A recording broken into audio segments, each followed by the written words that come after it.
ایک اور سوال یہ ہے کہ کیا لڑکیوں کے بال کاٹ سکتے ہیں،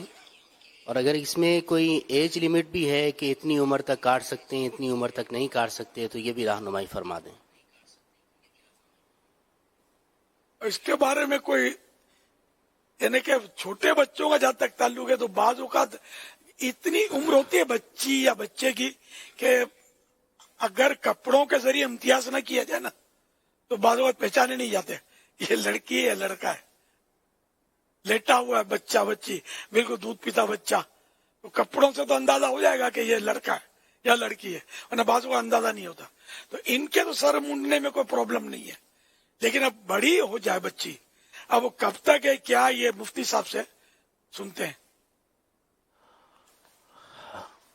عمر کا تو ظاہر ہے کہ پڑا نہیں ہے، لیکن بس یہ ہے کہ اب وہ بڑی جس کو کہا جانے لگے، اور عام طور پہ ہمارے یہاں 8-9 سال کی عمر ہو جاتی ہے بچے کی، یا 7-8 سال کی وہ ہو جاتی ہے، تو اس کے بعد اس کے عام طور پہ اس طرح بال منڈوانے کا، یعنی اس کو گنجا کروا دینے وغیرہ کا نہیں معمول ہوتا۔ اب یہ ہے کہ جب وہ بڑی ہونے لگ گئی ہے تو اس کے بال اسی انداز کے کاٹے جائیں گے جو عورتوں میں رائج ہیں، یعنی کندھے سے نیچے اس کے بال ہونے چاہیے، اور ویسے بال نہیں ہونے چاہیے کہ جو کندھوں سے اوپر ہو جائیں، اور جو فاسقہ فاجرہ بری عورتیں ہیں ان کے مشابہ بھی، ان کے جیسے بھی یہ بال نہیں ہونے چاہیے۔